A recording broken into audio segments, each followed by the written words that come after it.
What's up, guys? Droid here. So I have on the bench here another Paranologies Polterpod.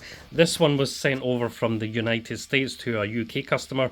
The customer reached out to me because it had arrived in this condition, and yeah, I didn't want to know what to do about it. He's never actually physically used it. It just kind of arrived all kind of broken, which it can happen. This type of thing does happen, especially if it's quite fragile. Yeah, I don't know what to say about it, but I'm going to do my best to get this fixed, and I'm going to show you guys what basically happened. So this, I think what initially happened was this little potentiometer. It's supposed to have a little stop in here, so it only goes so far. That stop has unfortunately been broken. So basically when that's been on there, it's been pushed too far, and because of basically the sheer basically the force generated on this potentiometer is kind of a bad idea, having such a large dial to control a little potentiometer. As you guys know, a little potentiometer should have a teeny little knob on it like that, and less chance you're going to physically actually break it past the stop and the internal stop. But when you have a larger diameter thing on such a small spindle, there's a greater force. Yeah, you have to turn it much further, but there's a greater force applied onto the potentiometer. So if you're not careful, you can physically actually snap off the little stop inside. So yeah, that basically turns and turns and turns. It doesn't stop. The potentiometer does still work. I'm going to try and source a new one. I've never seen this type of potentiometer before, but I'm going to try and source a new one anyway. If that isn't possible, I'll probably put a little stop bracket in here, so basically it'll only go so far and stop physically. And basically what's happened, because of that little stop has been broken, unfortunately the speaker wire got broken as well. So yeah, I think the customer that got it just pulled it off and kind of seen what was going on, and the speaker wire is broken. Unfortunately, the little gear inside here, the little servo, had also fell off the potentiometer. The way these work is, that's the little radio board at the bottom here. If you saw my last video, you would have saw how I addressed that. So yeah, this still works.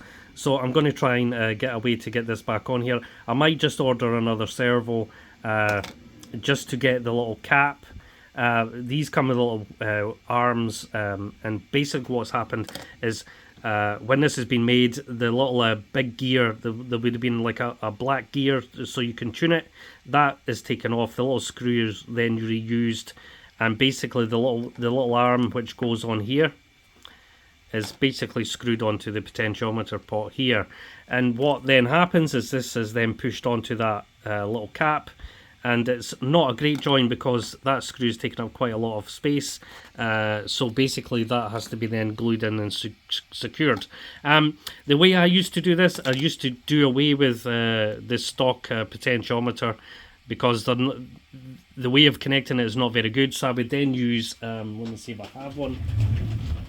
Yeah, I've got one here.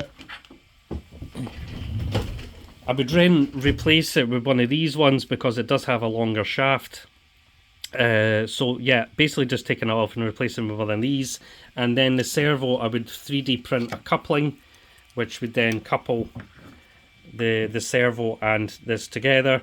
So yeah, it was a much easier way to do it, and it's far more reliable. Another thing with these servos, they are cheap, they do burn out, and the gears do break very easily, in fact. That's why I stopped using these in my earlier builds, just because of reliability. I did have a few get returned and had to replace the little motors inside. I would have opted for the Metal Gear servos. They are more reliable, and yeah, it's not ideal, but is, for the price of this, I would have expected something a little bit better than that.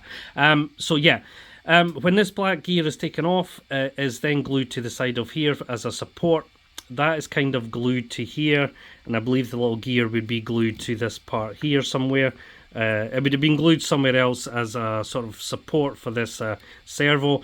It's a little bit chintzy if you ask me. It's not the way I would have done it, especially if you're putting so much effort into the case, you're putting effort into the brackets. Why not just have a bracket for, the the little servo and stuff like that. I think it's just to make it easier, you know, just reusing parts that you have. But if you're putting all this much effort into a build, at least have, you know, some way to secure that properly, so at least you won't have many issues with it. Another design flaw is this top dial. Yeah, it looks cool, it's what it is, but unfortunately you do have that force, that extra force on the actual potentiometer, which would make it easy to break. You also have these just very generic plastic speaker wire. I would have opted for silicone wire. At least it would hold up to the constant turning of the dial. These would eventually snap off at the join here. Yeah, it would last a wee while, but I guarantee you that would start splitting at some point. This wire is fine if it's in a static environment, but if you're constantly turning that, this is constantly wiggling on itself, you will get wire breakage, I guarantee you, at some point in the future. I certainly wouldn't build it like this with a turning top with a speaker in here. I would have the speaker on the bottom, for example, and just have a potentiometer to turn the top. Yeah, it is kind of cool. It's kind of cool the way it's done. It's just not the way I would do it, because I do already foresee problems. Yeah, so yeah, not the best thing in the world. It is what it is. I'm going to try and get this fixed and show you guys the progress in the very near future. So yeah, stay tuned, and I'll catch you guys in the next one. Bye for now.